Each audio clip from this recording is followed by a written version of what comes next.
I'll start. My name is Rod, and I like to party. So you mean whiskey? What? You're saying it weird. Saying what weird? All of it. Where do you get off? Hey, Bobby, welcome to the podcast. I like that start because I just got reintroduced to my own podcast. I love it. Let's go. Hey, everybody. Welcome to the Church Planner Podcast. You're with your Wednesday host, Robert Frazier, as my friends call me, Bobby. And it's good to be back. It's good to be together. I've got today a dear friend, and we are on like 6 calls a week together from 1,000 miles away. Yep. And we're always texting each other just nonsense. During those meetings. During those meetings. Yeah. And have you ever had somebody become one of your dear friends, but you don't get to spend any time together? That's what it feels like. I think that we have been in the same room twice. Maybe 3 times. No. Really? We did that one exponential innovator thing, Shark Tank deal. We were there together. We did the Microchurch Conference in 2022. Were you at Tampa for that Brave Future deal? Which one? The kickoff last November at Brian's house? Yeah, but you weren't there for that. Yeah, I was. No, you weren't. Yeah, I was. No, we were not in the same room. Okay. I stayed at Brian's house. Anyways. Then it must have been like 2 weekends that he did it. I didn't know there were 2 weekends. Rob was there. You guys had like a microchurch deal, like a learning community before it, and then that was 2 years ago. That was 2 years ago. 18 months ago. Yeah. Yeah, you said last year though. Oh, it feels like last year. Anyways, I should introduce you. Hey, everybody. This is my friend Brian Johnson. Welcome, Brian. He's one of the founders and directors of Kansas City Underground. If you haven't heard of Kansas City Underground, it's a micro church. It's not just a network. It's actually a movement. They've got how many micro church and hubs are there right now, Brian, across Kansas City? We're currently coaching a little over 300 disciple-making leaders, 114 micro churches, and they're connected between what we call hubs, 11 of those across the city. Yeah, so that's movemental kind of growth. You guys are 5 years in to this, 3? Yeah, man. Last I don't know when this airs or how long it is between, but last Sunday, 5 years ago, they didn't play as many games in the NFL. So the Super Bowl was on February 4th or something. And we had done this really amazingly boring service to be like, hey, are you in? Sign this covenant. We're kicking this thing off officially. We skipped Super Bowl Sunday because why would you try to meet on Super Bowl Sunday when the Chiefs are always in it and stuff? So then the next Sunday, man. So February 11th, I think 5 years ago, that just had our birthday. Felt special. That's awesome, man. So Yeah. that's crazy movemental kind of growth. We'll talk about that. Talk about microchurch. We'll talk about a lot of stuff. But I just want to say welcome to the podcast, man. Glad you're here. Thank you. I'm glad you're here. I'm glad I'm here too. It's always a question mark when you have a meeting with me. When is Robert going to show up, and what's he going to be coming from? That's always a question. So, hey, welcome to Smack Talk. We spend a little bit of time just messing around. Let's start off with this. You're from the South. I am from Georgia originally. Originally, yes. Which part of all of the tropes about Southerners is the most true and the most embarrassing for you? Like, how would you start with that? Yikes.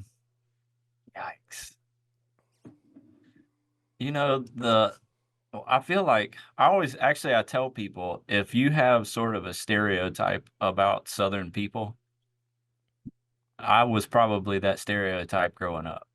And a lot of it is embarrassing. So cut off overalls, one's hanging undone, barefoot, running through the woods. That's like. I mean, I'm not saying it didn't happen. Did you have a little mullet too? Like that's the All right, I didn't have a mullet. And my overalls weren't cut off, but I did marry my high school sweetheart, and I definitely have a picture of us on her front porch with me in overalls and a University of Alabama hat on. So Okay. I'm telling you, if the stereotype is it exists for a reason, man.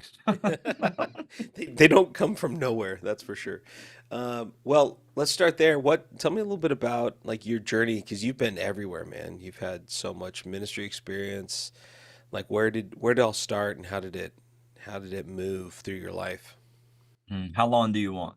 You want a Oh, 2-minute version? give me the 5 minute version. That way we got some time for smack talk, All and we right. can chat college football for a minute at the end. 17. Okay, I'll get there. I'll do my best for 5 minutes. I grew up in deep South Georgia. I joke, but it's true. My mama taught Sunday school and then went to the hospital to have me. So like the day I was born, I was in the church. um, well, before, you know what I mean. We were there every Sunday morning, every Sunday night, every Wednesday night. The whole joke about being a you know if the doors were open, we were there. That was our childhood growing up. My mama's a saint. I think she is the most amazing woman. Uh, she would do a Bible study with us every morning at the breakfast table, take us to school where she taught, bring us home. I mean, like, she was the deeply spiritual influence in my childhood. I met Jesus at the breakfast table when I was 9 years old. Um, we moved to Atlanta when I was about 13. Yeah, Atlanta. That drives me crazy. Anybody that says Atlanta, that's not the town I grew up in. It's Annah is probably the better pronunciation of that I thought word. it was spelled Hotlanta. No, no one from Atlanta. No one from Atlanta says that. I know, that's why we all use it. We got right back into a church when we moved up to North Georgia. Um, And I remember right after we moved, my grandfather found this guitar on the side of the road. It's a really nice guitar too. See, this sounds like a country song right here. Yeah, right. Yeah. That was another joke too, where like, I don't know, man, some homeless dude was probably in the woods taking care of business and came back with his own He lost guitar. his only way of making Yeah, money. that's terrible. Um, so he gave it to us, and I mostly self-taught. And I say I was the only kid in my student ministry that could sing and play at the same time. So I became the worship leader. Oh yeah. In Atlanta around the late 90s, early 2000s. So kind of a big sort of worship movement happening with passion there. Felt a calling to ministry in my junior year of high school, committed to that full time. Met my wife there in high school, but we had this crazy student pastor, man, like so many stories go, that discipled me, poured into us in all kinds of ways. And man, my senior year of high school was just like crazy. I'm always like, I don't like sharing this story now because I don't think I'd go back and do this again. But I wore a homemade T-shirt every day of my senior year of high school with some sort of handwritten gospel message, and I never wore the same one twice. Like, this is That's the a lot kind of of shirts. it That's a lot is, of man. shirts. It is. That's 180 shirts. That's a lot. Yeah. Um, and man, he just cultivated in us this deep passion for Jesus, um, heart for the lost. Fast forward, I guess. I've been a part of a lot of church planting along the way, helped plant churches, planted a church. Somewhere around 2009, I met my friend Rob Wegner, started coaching us, this little church plant we're a part of in Auburn, Alabama, about, like, what does it look like to not export Western Christianity? I was helping lead mission trips overseas and that kind of thing, but also like, what does it mean to locally develop leaders? Man, I'm leaving so much out, but this is the 5-minute version. Also at that time, we were coached by 3DM and asked the question, what does it mean to make disciples? Like, have you ever actually made one? all of these things were colliding. Rob was giving me these books by N.T. Wright and Dallas Willard and Hugh Halter and Jeff Vanderstelt that were kind of blowing my mind. And so we planted a church in East Alabama there. And like we were trying to, this is, man, probably 2012-ish. And we were trying to like embody all this disciple making culture we were learning and missional communities. And so we were discipling people on Sunday nights in our home in this like kind of programized way. But like Wednesdays was this sort of meal and scripture time. We were at prayer walk in our neighborhoods. And then Sunday we met in this Irish bread pub. Man, there's a lot of college students because they thought it was cool to meet in a bar. But yeah, we were just asking questions like, what does it look like to see the kingdom come on earth as it is in heaven? And that was our first microchurch, really. Like Sunday was sort of icing on the cake to everything that was happening. And that was, yeah, a little over 10 years ago. So moved to Kansas City. I'm moving on to minute 6 here. I'll be done shortly. I got to work with Rob at a big church here in town. We started trying to train everyday people and how to be missionaries to their workplaces, networks of relationships, neighborhoods, and then started trying to help them see extended spiritual families emerge in those places that we call microchurches. And we've been after that for the last 5 years with the Kansas City Underground, and it's a blast, man. That was the high, that like I hit some mountain peaks. Yeah, that's not bad, man. Not bad for 6 months. All right. Well, so tell me a little about your family. You've got a handful of kids. They're always running around when you got stuff at your house. So Yep. I know there's kids. How many are there? What's the ages? Don't say their names or birth dates because, obvious reasons, but Right. I have 5 kids. They are 12, 10, and 6. So the middle 3 are 10-year-olds. They all came at the same time. That was crazy. did you But sleep for 5 years? it was, And then, it was difficult. But they were born at like 28 and a half weeks. And so they were in NICU for a while, and God bless NICU nurses wherever they are. oh, yeah. The Saints. the work that they did got them on a pretty tight schedule that we just kept when they got out of the hospital, and it was Nice. that was a godsend. But yeah, man, they're amazing. All of them have a heart for Jesus and love him deeply. And yeah, man, I love my family. All right. Well, you got a couple other jobs, not just at Kansas City, but you work with Exponential with I think they're calling it Exponential Next right now. That's right. Is that the term? And you're Yeah. doing Microchurch. You have a podcast. What's that called? Well, with Exponential, we run a lane called Exponential or Microchurch Next within Exponential Next, which is looking at these like kind of 6 areas that we're exploring of what's next for the church in the West, that sort of thing. So our podcast just fits in with all of the podcasts within Exponential Next. So have a few coming out. We've told some stories the last couple of years of different microchurch networks. Also with the Underground, we have a podcast as well called Oh, yeah. the Kansas City Underground Podcast. Because I like that name. It's yeah, very descriptive. we're not really good at naming things, to be honest. There's like zero creativity. Yeah. Even though that's like the first thing God told you to do was name things, and you're like, "Oh, we're not good at that one thing." We were more in line with the people that were like, orange. This is an orange. Like the color or the shape, or you're like, yeah, it's all orange.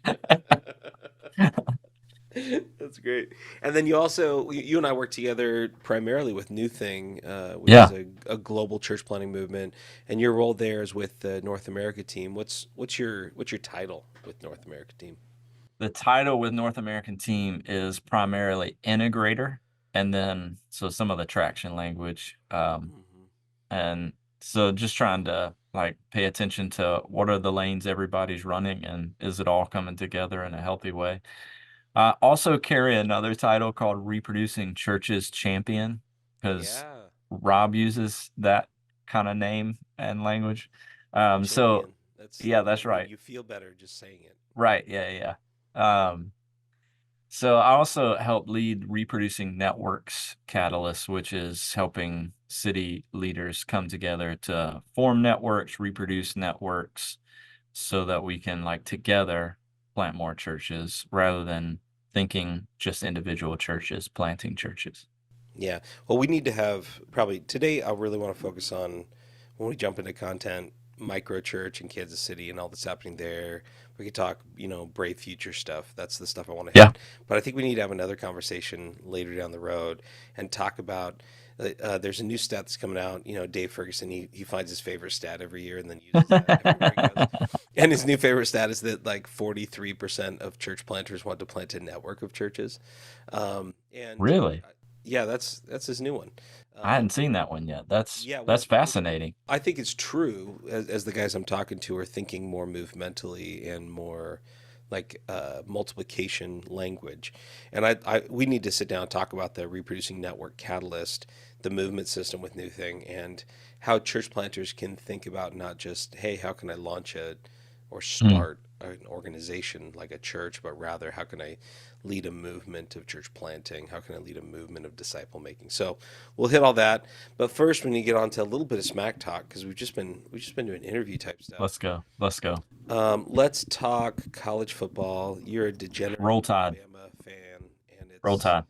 it's offensive to everyone, literally Roll Tide. everyone.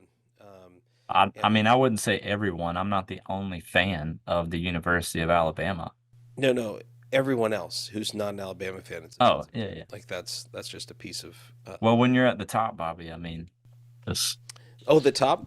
I thought the top was the national championship. crap. Is that okay? So here's my question for you. We're But we looking at do college have a football lot of them. coming up. Why doesn't the Big Ten and the SEC just say our two top teams are going to play, and we'll just call that the national championship?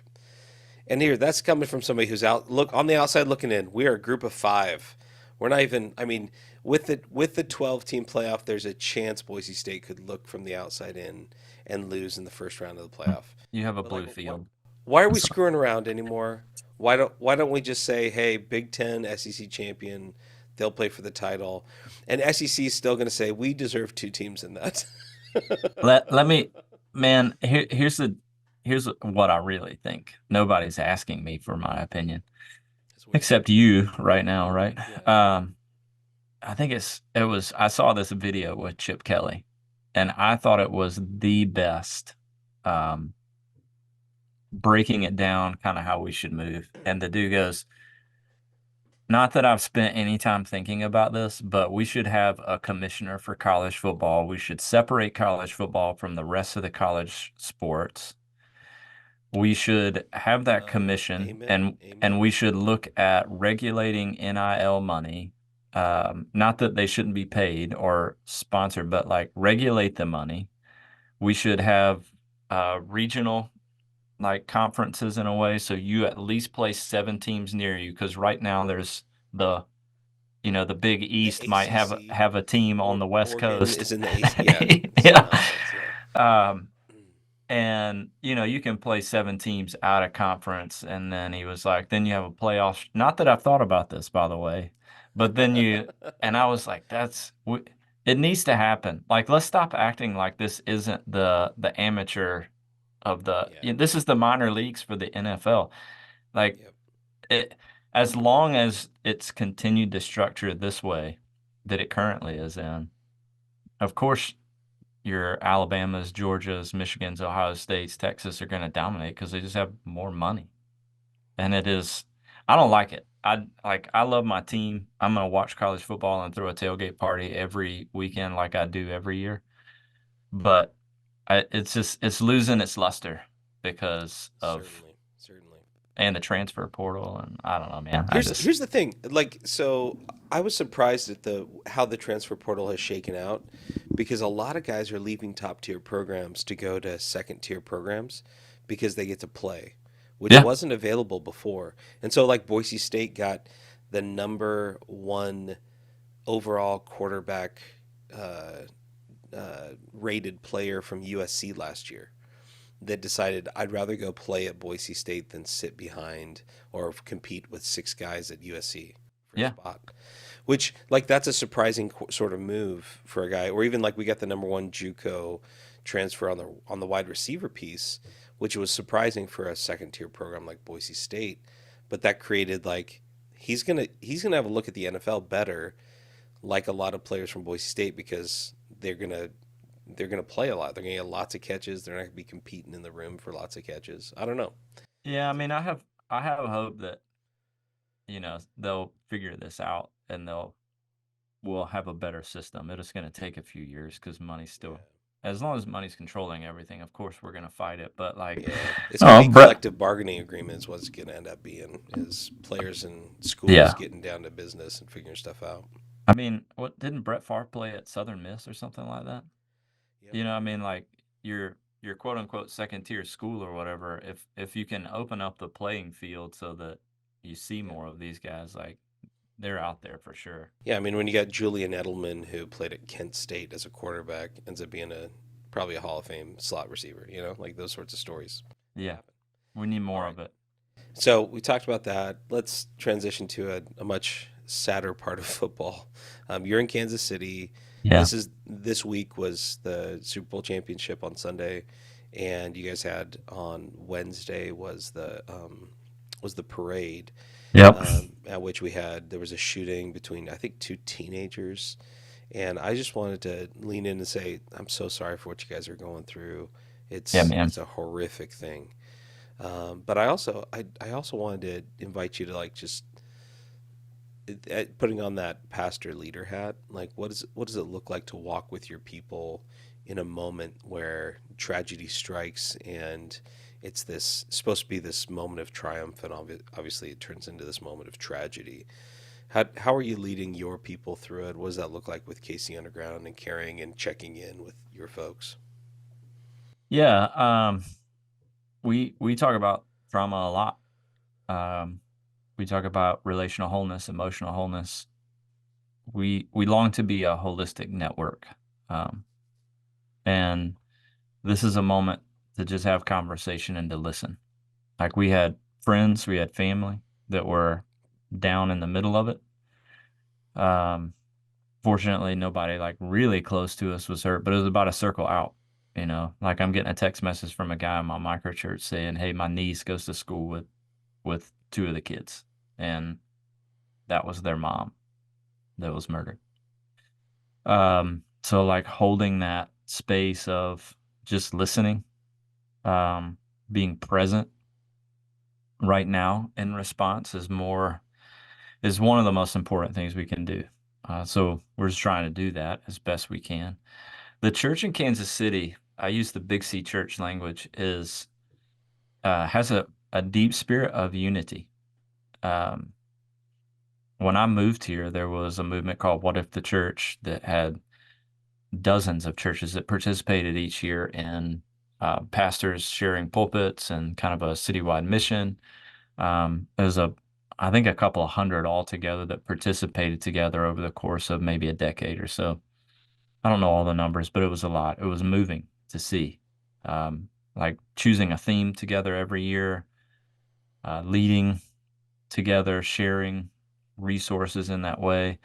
NewThing that is at work in our city. We've got 4 networks and praying about a 5th network this year, of church planners. So there's a lot of different things that happen, and over the course of the last couple of days, many of those churches have come together in a response to financially step in and go like, the church should do something here. We need to respond together. This is not a moment to be silent, but to respond.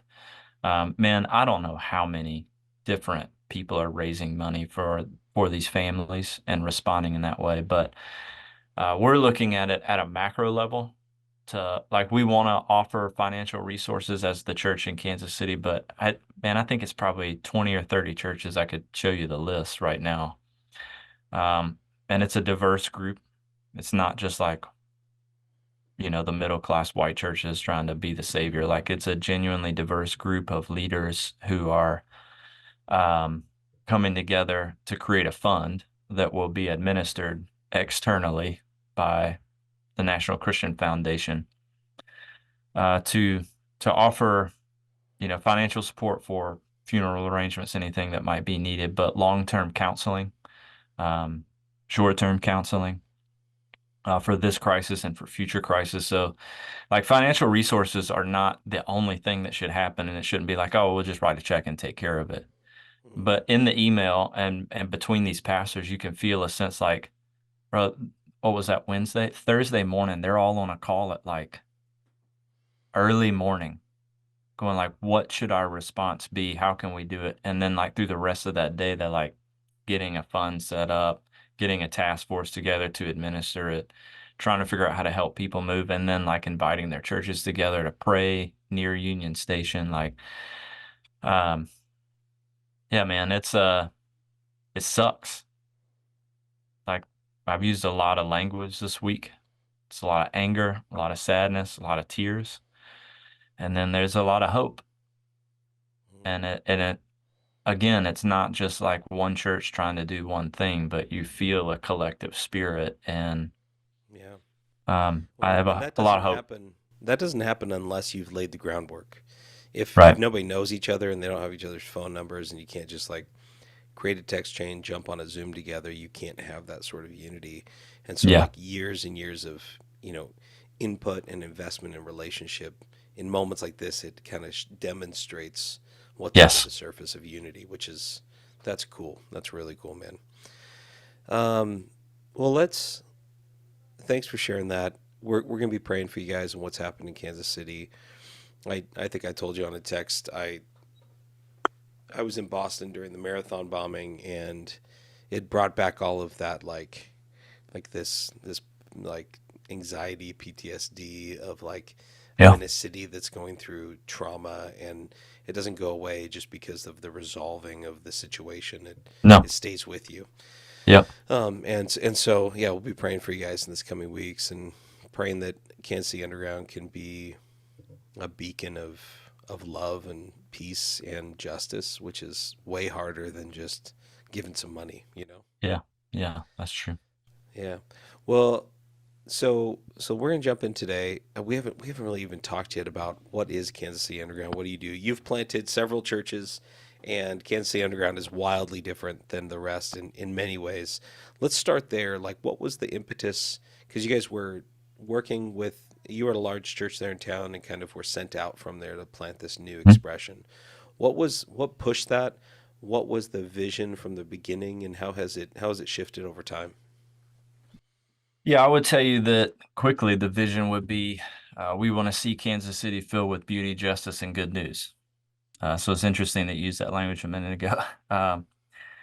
And that language, that idea comes from Ephesians 1, where it says that God has placed all things under the authority of Christ, made him the head over all things for the benefit of the church, comma, which is his body, comma, the fullness of him who fills everything in every way.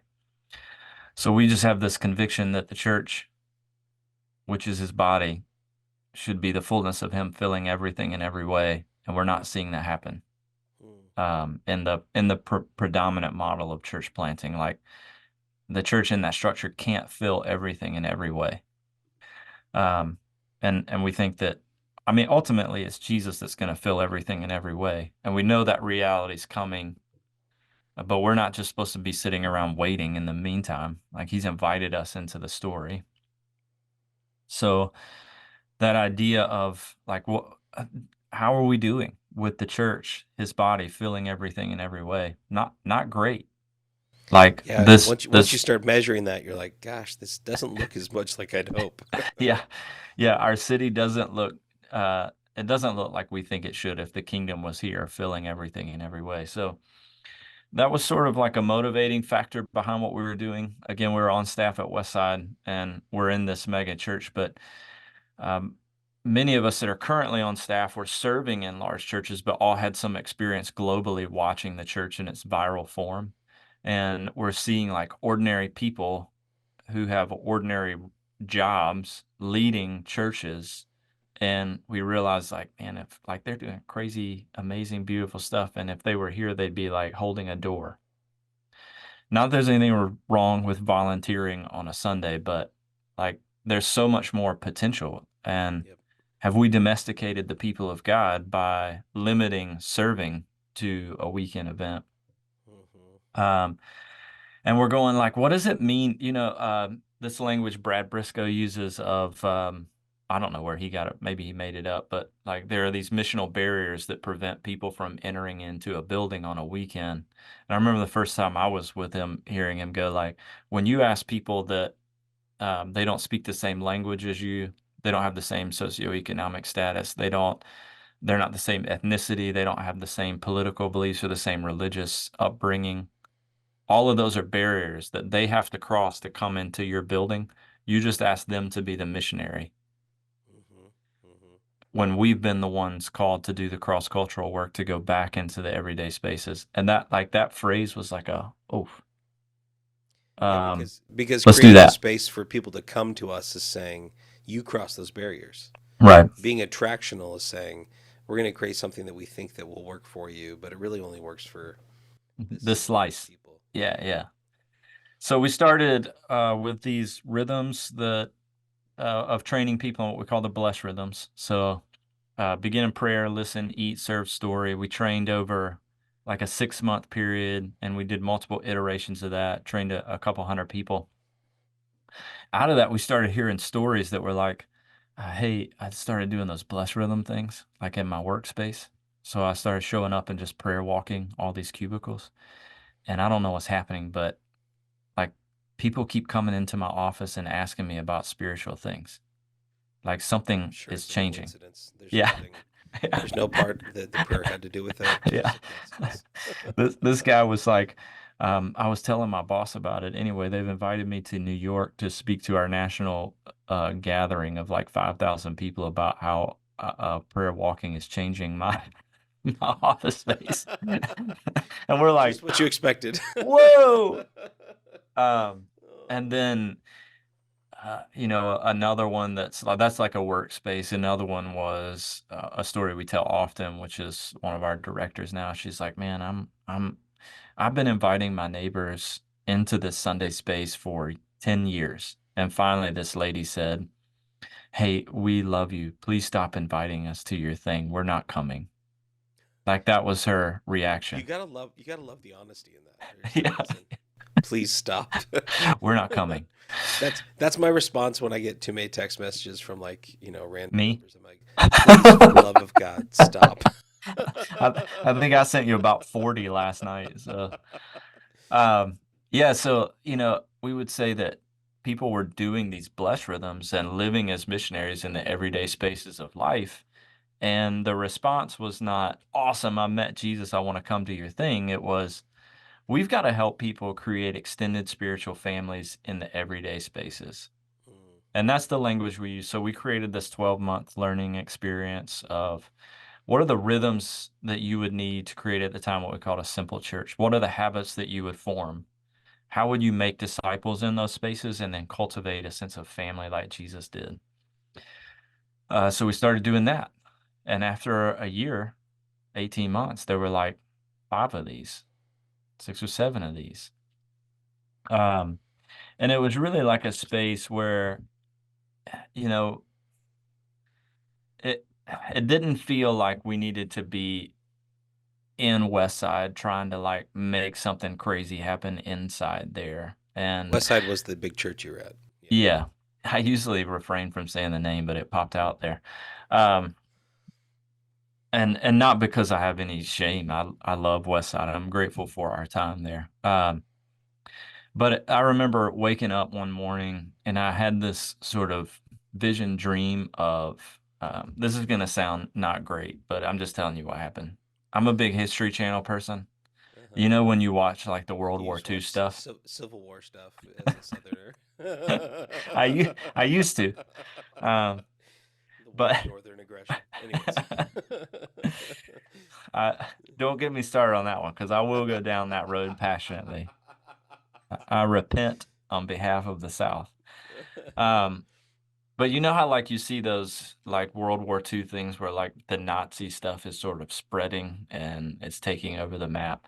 I had this vision of like like these micro churches existing and like where it was covering in this spread. And I texted Rob, and we had been tracking Tampa Underground, which is another network of micro churches. They've been around for a long time and beautiful, beautiful work. And I said, man, I don't know, this is gonna sound crazy, but is it weird to think like, what if we launched like the Kansas City Underground that would be a network in our city?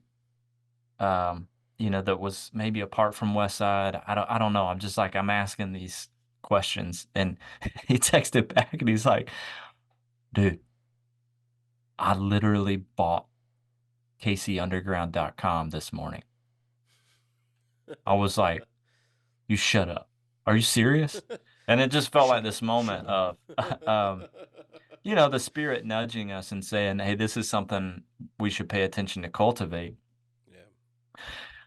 So there was some new leadership at Westside that was coming in, and they just asked like, hey, well, what's it like a 5-year dream? And so Rob and I, we started writing. We had this 36-page document we came up with. What every pastor dreams of is a 36-page document to shut down in an elder meeting. Oh man. When they responded to it, I remember the meeting. They were like, he's the pastor. He's like, man, I've read this 5 times and it's brought me to tears. And like, we believe in it and we're gonna get behind it. We're gonna give you some runway. Like, we think you should do this. That's beautiful. And they did. They blessed us, and yeah, that's like how it emerged out. So like, this is the cool thing is we did some meetings and in some homes, and we read our vision and our manifesto. We kept telling people, we're not planning a church. We are launching a mission organization that's coming alongside everyday people. We're going to train you to be a disciple maker in your context so that you make disciples and see the church emerge out of new people. Rob's not going to preach. Brian's not going to lead worship. That's who we are, a decentralized network. We told this to about 300 people. And you can see some people like, I'm in the wrong room. This is not. I thought Rob was going to preach. We took that down to about 150 and split them up into some homes and cast that vision again of like. Did you take them down to a river and go drink out of the water? Yeah. Said the same thing again. We're like, hey, Rob's not going to preach. Brian's not going to lead worship. We want to equip you as a disciple maker to see microchurches emerge in your context. And we're pulling a Gideon here, man. Like, we whittled 150 down to about 100 and did it in a big meeting again. It was the most boring meeting you've ever been a part of. We literally just read the Apostles' Creed. We read the Lausanne Covenant, and we're like, do you want in? And then you said, and Jesus said, eat my flesh and drink my blood. Are you in? Drink this Kool-Aid while you're at it. So the next Sunday, we had like a covenant signing and did the boring meeting again. And I counted them up that night, and we had 72 commitments. That's incredible. And we were like, oh man, what a gift to feel like just the Spirit of God go, there's 72 of these little sheets. 72 commitments and about 5 micro churches that launched with us with this original team. And yeah, man, that's kind of like a flyover of the Kansas City Underground, a little bit about what we do. So real quick, I know I talked too long, but like, we equip everyday people, school teachers, single moms, retired people that work for IT and the government. I could keep going. And they're in all these unique contexts, and they're looking at them going, these are my people. Jesus called me to disciple, and I want to see an extended spiritual family emerge among these people. And that's what we do, is we coach them to see that. And then we say that we want to see the gospel flourish in their souls and their families. And we want to see this city filled with beauty, with justice, and good news, missionary on every street, and a microchurch in every network of relationships. I love that. Well, I'm sure a lot of people are probably listening to this going, that sounds cool. How? And so I want to give a few minutes to talk through what are the network rhythms, especially at the beginning. Now you guys have a lot, a lot bigger things you have to take care of on the movemental kind of level than you had to before. But at the beginning, what did it look like to help those 72 people, which is like such a Luke 10, Jesus sending out the 70? How do you not love that, man? Um, and you got these 72 missionaries. How do you take them and deploy them? Like what's that coaching look like? And then what was the natural kind of progression of launching new micro and building networks and collectives and all that? Yeah, there's two things. The first is early on, rhythm wise, we met about 2 to 3 Sundays of every month. We never competed with culture. So, the Chiefs are always in the Super Bowl. So we just didn't meet on Super Bowl Sunday. Um, we, We're just gonna pass by that. Just keep going. we don't do Christmas and New Year's, stuff. Basically, we would say about once every month, there's a reason to throw a party. And there's not a reason for us to compete with it. So go do that. Um, February is Super Bowl, March is St. Patty's Days. April is usually Easter. Actually, you can get a lot of people together on an Easter gathering. May is Cinco de Mayo. I mean, you can keep going, right? Like, be in the culture, be like, celebrate with it. But we would gather 2 to 3 times a month, and we'd have these 90-minute gatherings where we just practice things like the bless rhythms. We would train around discovery Bible studies, and then we would practice them. We would train around how do you hear the voice of God, like prophetically. We would actually practice that. And it was a cool time, man. Most every one of our hubs still has a regular equipping gathering to some degree. It might be twice a month, it might be 3 times, it might be once a month. But you have to equip people. You can't leave it to themselves and hope they figure it out. Like, they have jobs and lives, Yep. and they need spaces where you give them tools and you help them practice. The podcast, we try to make it helpful and practical, to some degree, inspirational. Um, we do gatherings where we just sing and pray together. We don't try to equip. We just want to be together, be with Jesus. But the most important thing we would do, or the two most important things that we did early on and that we do now, are coaching circles. That's number one. And number two would be the missionary pathway. Every missionary and microchurch leader has a coach. No one is alone. The frequency at which they meet is up to them, but we would say a minimum of once a month, you're in a 60 to 90-minute coaching circle. We don't do one-on-one coaching primarily. We do group coaching. So you're in a group with other people that are probably facing some similar barriers. If you're a neighborhood microchurch, you're in a coaching group with other neighborhood microchurches. We're asking, what are your barriers? What are things holding you back?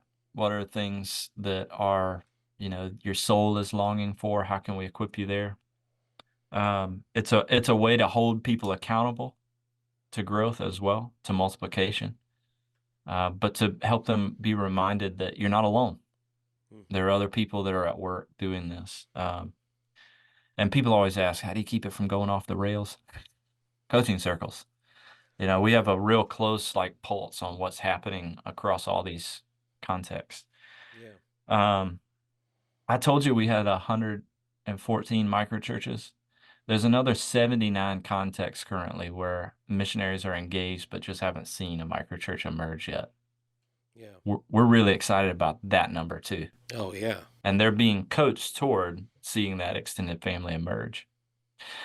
The other piece is the missionary pathway. It's 5 phases. It's like a journey. If you had the image, it would be circular. Just imagine 5 circles leading back to the first circle.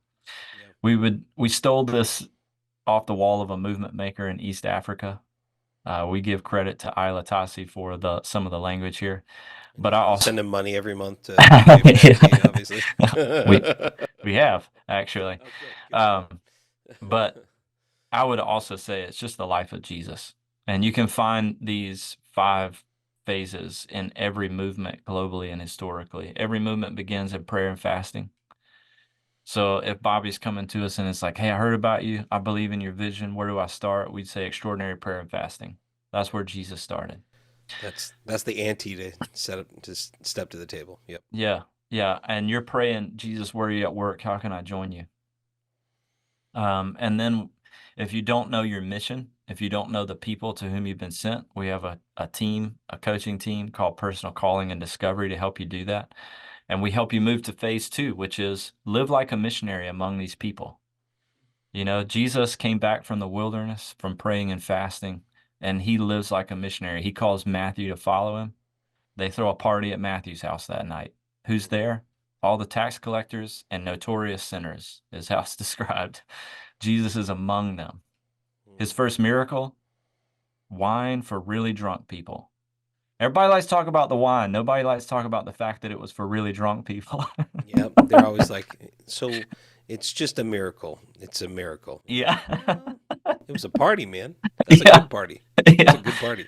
I'll probably catch some flack for that one, but look, man, it's in the Bible. I didn't make it up. But he's living in such a way that he's paying attention to what people's needs are. Which helps him move to phase 3, which is plant the gospel. Yep. So he goes to, he's with the blind man. He's not like, hey, how can I help you hear better? He heals him of blindness. Like it's serving in tangible ways and bringing the kingdom in the ways that those people need, not what his ideas are or whatever. He's always demonstrating the gospel, but he's also always proclaiming the gospel. And we tell people that, like, sitting at the end of your driveway and like having a round of beers with people is not like, it might be good news for somebody that's lonely in the sense that it's creating a space of belonging. But at some point, you got to move on to proclaiming Jesus is here among us. Yep. And we need to surrender our lives to his lordship. We would say in those first 3 phases of prayer, missionary living, and gospel planting, these move you toward disciple making. And out of new disciple making, the church is what emerges, and we call them microchurches. So I told you I was going to say it, but like, we don't use church plant, church start, or church launch language. Yeah. We're going to change the name of our podcast because your criticism is what we decided. But the reason behind that is not just to be annoying. We're not saying that it's bad to start a church either. We're saying for our convictions, we want to see the church emerge out of new disciple making, out of the harvest. And multiplication is the 5th phase. And we would say, as people are made disciples and live an extended spiritual family, we're hoping these spiritual mothers and fathers are listening to, like, hey, you always talk about this group of people over here, how you spend time with them, the spiritual conversations. How can we equip you to live a life of extraordinary prayer and fasting, to live like a missionary among them, to plant the gospel among them, to see a new extended family emerge over there? Yeah, man. So that's how we do it. We're getting tight on time, and I want Sorry, to man. touch on one thing real quick. Hey, wait. You asked me a stereotype from the South. We take forever to tell stories. That one's true. Circular kind of. Yeah, we're just gonna roll around this thing till we get to the middle. Well, real quick. So you and I, about 18 months ago, we sat down with a bunch of missional practitioners who are working on the micro, the smaller way, and we've decided that we're launching this kind of thing we're calling Brave Future. Brave Future? Futures. Now it's like in my head. Brave Future. Brave Future. The plural one would be Brave Cities with Hugh Halter. Yeah, with Hugh. Yeah, so I got to make sure I get it right. Hugh was here last week. We had a good time. But let's. So that's happening. But one of the things that's coming out of that is the Microchurch Conference happening in April. Tell us a little bit about that, what you're excited about that, and how people can get there. Yeah, second ever conference for microchurches. The first one was in Gainesville in 2022, Gainesville, Florida. Which was phenomenal. It was a blast. So the theme of this second microchurch conference is closer. So what does it mean to be closer to Jesus, closer to the world on mission, and closer to each other in community? So really living into that ecclesial minimum that we celebrate in the microchurch paradigm of worship, community, mission, which we think comes out of, that like Christology, missiology, ecclesiology. Man, I'm so looking forward to just being with so many different networks. We have networks coming from Australia, from Western Europe, from East Africa, and from all over the States. We're going to spend 3 days together here in Kansas City, April 18th through the 20th. A lot of these networks are going to be leading microchurches around those topics. The main sessions won't just be one expert leader talking at you. We have an opening plenary session with that'll kind of set the conference. We have a closing one that's similar that'll be a commissioning, but the middle three around closer to Jesus, the world, and each other will be panel sessions. So you'll get to hear from like a whole bunch of different voices. But we really want this to be like family reunion. Yep. There's nothing else that's bringing microchurches together in unique ways like this. And Brave Future is doing that. Gainesville was a special space. It was the most unique space I've ever been in terms of there was several hundred of us in the room sitting around tables, and it felt like a space that was very flat and very open and lots of conversation. It wasn't a directional content. It was a processing space, which is so different than most conferences. So everybody, if you're out there, you should get there. How can they sign up, Brian? Microchurchconference.com. Remember, we're not really clever on our tell it what it is. But you want to find it, microchurchconference.com. And actually, we're going to be giving away 4 registrations. Let's go. Church Planner Podcast. So if you want to get in on that, the way to do that is follow us on Instagram and share the post. So we're gonna be sharing a post about Microchurch Conference, and make sure to jump on there on Instagram and share it. And we're going to be choosing 4 people at random, or people that I like, or people that message me, or we'll see what happens. But we're going to be giving away 4 registrations, and it's going to be a really sweet time. There's also, if you can't get to Kansas City, there's going to be a stream that you guys are working on, so people can be able to sign up for that. That information's coming out. Coming in March. We'll post it on the website, but we will have a streaming option. Awesome. Well, Brian, thank you so much for spending some time with me, man. We need to have part 2. Maybe next month we can sit down and do part 2. Yeah, I love hanging with you, Huberty. Too. We never get to just do the 2 of us with all of our friends on the podcast. You're welcome. We're doing one for Exponential next week too, so we got. Oh, we do? Oh yeah, that's true. It's gonna be fun. Dang, I shouldn't have set that up so close. I need some Bobby space probably. Well, we just need regular time together. I think is what we're learning. So thank you for joining us today for the Church Planner Podcast. Remember, if you want to reach the people no one else is reaching, you actually have to go where no one else is going and do what no one else is doing. We'll see you next week.